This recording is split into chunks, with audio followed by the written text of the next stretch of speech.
Hello everyone. In the previous video lectures, we saw the theory of Doṣa conceptualized by Bharata and Bhamaha. In this lecture, we are going to see how Daṇdin sees the idea of Doṣa. Daṇdin is of the view that a poet should at any cost avoid the presence of doshas in his work. According to him, just as a body extremely healthy looks blemished due to discoloration, so also a poetic composition marked by the presence of doshas looks less charming. He is of the view that the only way to ward off poetic faults or doshas is to master Kavya Shastra. A poet desirous of composing a good kavya should always avoid kavya doshas by his knowledge about kavya sharira. According to Daṇdin, just as a blind person cannot distinguish between different colors, so also a poet untrained in poetics cannot differentiate between poetic merits and faults. He goes on to say that a poet, irrespective of whether he is naturally endowed with poetic genius or not, can master the art of poetry simply by learning and practicing Kavya Shastra. Daṇdin observes that a word that shines forth with the absence of doshas and the presence of gunas and alankaras will undoubtedly function as the sacred cow Kamathenu. It will fulfill any wish that the poet has, whereas a word infested with kavya doshas will reveal the lack of knowledge of the poet. Like Bhamaha, Daṇdin also mentions 10 doshas. These 10 poetic faults or doshas mentioned by Daṇdin include apartha, vyartha, sasamshaya, apakrama, shabdahina, yadiprashtha, bhinnavritta, visandhika, deshavirotha, kalavirotha, kalavirotha, lokavirotha, nyayavirotha and agama virotha. Here you need to remember that the doshas kalavirotha, kalavirotha, lokavirotha, nyayavirotha and agama virotha are treated as one single dosha by Daṇdin. In other words, after the 9th dosha, desha virotha, the remaining 5 doshas are put together and treated as a single dosha. In addition to these 10 doshas, Daṇdin also refers to some other doshas such as pradijñahani, heduhani, drishtantahani, satya sadhanahani, prasiddhokarana etc. But he does not initiate a discussion on these ideas, citing the reason that the debate on these doshas is so opinionated that it will not ultimately take us anywhere. In this lecture, we are going to see the 10 doshas mentioned by Daṇdin in detail. The first dosha that Daṇdin deals with is apartha. According to Daṇdin, apartha is the absence of meaning due to the lack of logical connection between sentences. As an example of apartha, Daṇdin cites the following verse: "The sea is drunk by the gods. I am old and invalid. The clouds are roaring. The elephant Airavat is dear to Indra." Daṇdin observes that these sentences are complete in themselves, but due to the lack of a logical connection between the sentences, here the sentences give no meaning. Daṇdin also reminds us that we cannot consider this blemish as a nitya dosha or eternal dosha. He is of the view that this will turn out to be a merit in the representation of characters like children and characters who are inebriated or mentally deranged. It is also significant to note that this dosha is very much similar to Bharata's Abhipludartha, Now, the next dosha called Vyartha. The contradictory meaning that exists in two consecutive sentences is the dosha called Vyartha. The following is an example of the Vyartha dosha that Daṇdin cites to illustrate. You should win all your enemies. You who are kind to all have no enemies in the world. Here, in the first sentence, the speaker says that the hero should win over all the enemies, and then in the next sentence, he says that the hero has no enemies since he is so powerful. These two sentences are mutually contradictory to each other. Daṇdin notes, why does the speaker need to tell the hero to win over the enemies when he has no enemies to win over? Again, Daṇdin reminds us that this is also not a nitya dosha or an eternal fault. Sometimes this dosha will turn out to be a guna, especially in the portrayal of a person who is under an intense mental conflict. The following is an example for this variety. It does not suit an Arya like me to have an illicit relation with the wives of other men. Oh, when will I get an opportunity to relish the tender lips of the wives of other men? Here, the speaker is under extreme mental conflict.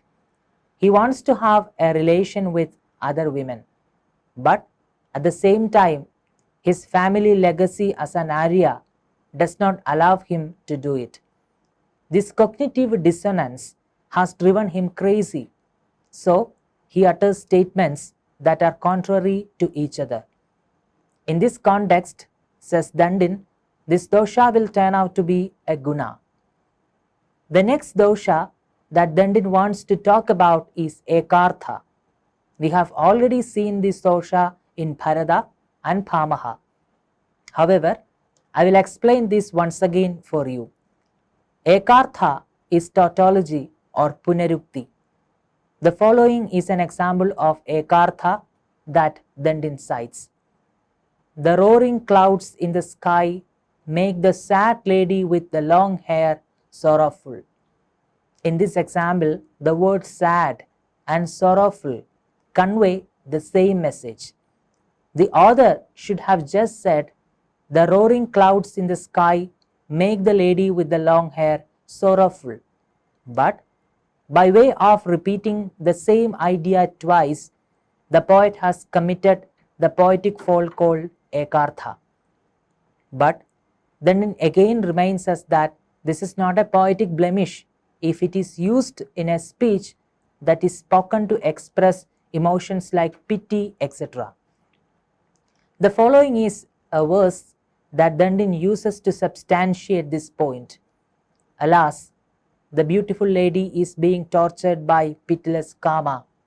Alas, the lady whose speech is as sweet as the honey is tortured by Kama. In this specific context, the same idea is repeated over and over again. But according to Daṇdin, it is not a dosha but an ornament, since this speech is used to express the speaker's mercy towards the lady. The next dosha that Daṇdin mentions is apakrama.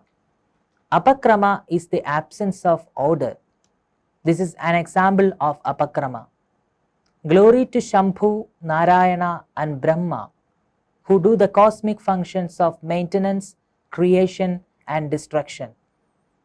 In this example, the order of Trinity is Shambhu, Narayana and Brahma, but in the next part of the sentence, the functions performed by them are not mentioned in conformity with the order of Trinity given in the first part. We know that Shambhu performs the cosmic function of destruction, Narayana that of sustenance, and finally Brahma performs the cosmic function of creation. So, ideally, the poet should have followed the order destruction, maintenance and creation. But instead, the poet follows a different order altogether here. maintenance, creation and destruction. So this is the poetic blemish called apakrama. Here also Daṇdin reminds us that this is not a nitya dosha or eternal issue. If the poet is changing the order to conform to the metrical pattern and clarity of meaning, it is not a problem at all. The next dosha is Shabdahina. Shabdahina is the ungrammatical use.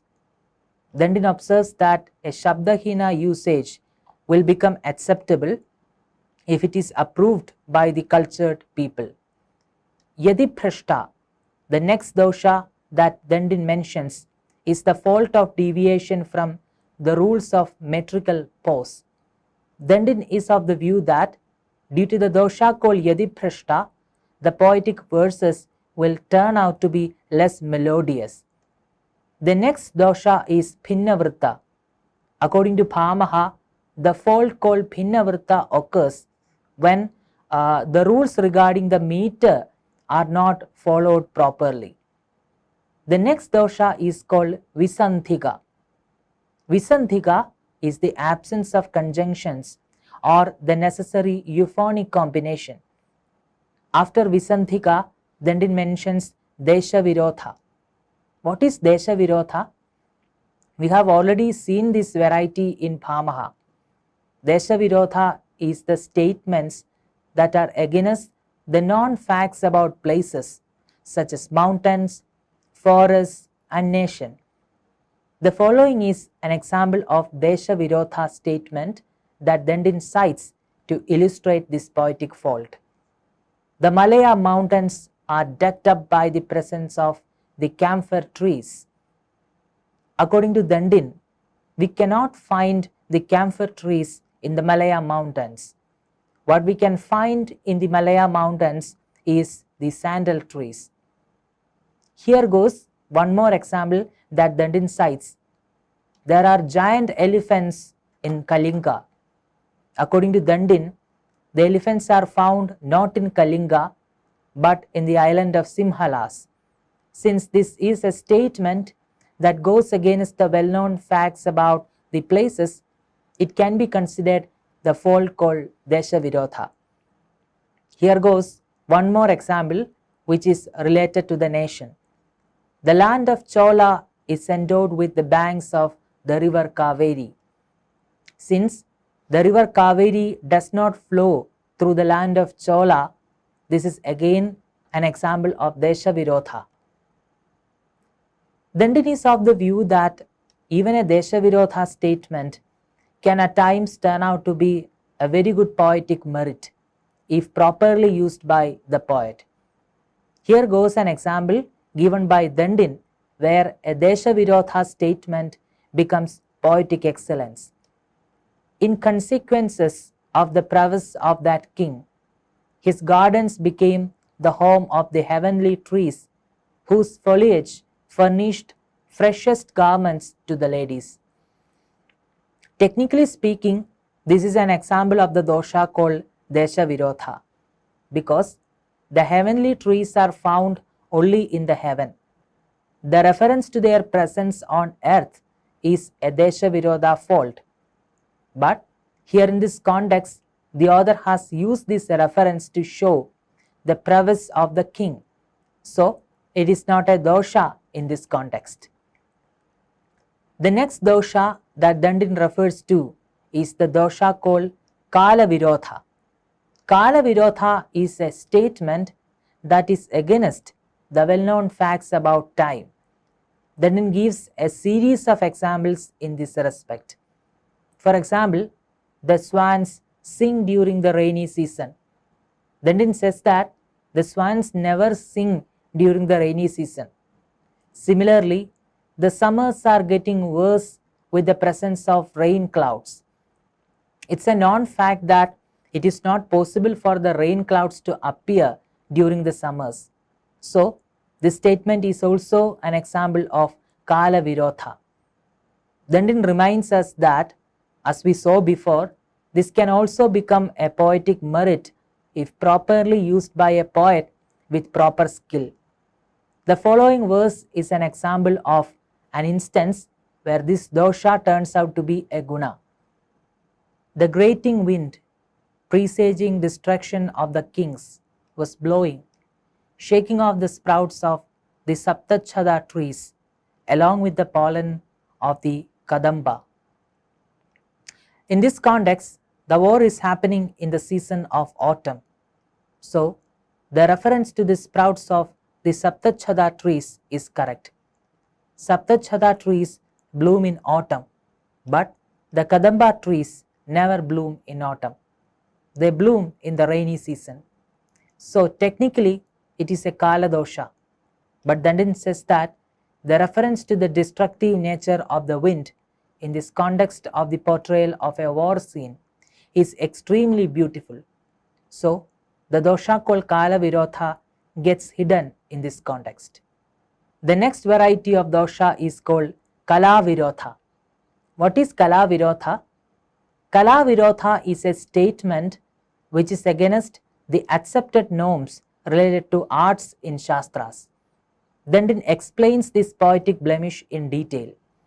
He says that the sthayi bhavas of Veera and Shringara rasas are respectively Utsaha and Rati. Contrary to this dictum, if anyone says that the sthayi bhava of Veera rasa is Krodha and that of Shringara is Vismaya, then the poet will commit the blemish called kala virotha. Daṇdin says that similarly, the poets should be versed in the technicalities related to all the 64 arts. Daṇdin is of the view that kala virotha can also become a poetic excellence at times, as in the following example. The inharmonious songs coming from the mouths of their female companions who were frightened by the propelling of the swing inflame the passion of their lovers. According to Sangeeta Shastra, an inharmonious song can never make the listeners happy. Only a song in tune can delight the listeners. But the poet here says that the inharmonious songs from the mouths of the frightened women delighted their male lovers. Although this statement is infested with the dosha called kala virotha, it is used to highlight the strong passion and love between the female companions and their male lovers. Here, the poet wants to say that the love between the two is so strong that even the frightened wail of the female lovers turn out to be musical to the male lovers. The next dosha is loka virotha. Loka virotha is that kind of dosha where things are represented contrary to the way they naturally appear in the world. The following is an example of loka virotha. The elephants with their manes. We know that the mane is found in the lions, not in the elephants. So, it is a dosha called loka virotha. The following are the other examples given by Daṇdin. The horse with a horn, the castor oil plant with a weighty trunk. We know that horses do not have trunks and the castor oil plant is weak. So, these statements are examples of the dosha called loka virotha. In the following example, Daṇdin shows how a loka virotha statement can at times become a poetic merit. Here goes the example cited by Daṇdin. This lovelorn youth, tormented by the affliction caused by separation from his lady love, regards fire as cooler than the lunar rays. This line talks about the condition of a lovelorn person. We know that in reality the fire is hot and the rays of the moon do not have any heat. But according to poetic fancy, the rays of the moon have the ability to remind a person of his lover. So, the thoughts about his lover who is not with him now are unbearable for the person suffering from the parting. So, the poet says that the fire is cooler than the lunar rays. Here, although it's a loka virotha statement, it appears charming to the readers. The next dosha is Nyaya Virodha. Nyaya Virodha is the poetic blemish that arises out of the statements which go against the branches of philosophy such as Nyaya. The next dosha that Daṇdin mentions is Agama Virodha. Agama Virodha is the conflict with the mandates in scriptures. The following is an example of Agama Virodha. This boy, although his rite of initiation or Upanayana was not performed, learned the Vedas from the teacher. In this example, it is said that the boy who has not completed Upanayana has learned the Vedas.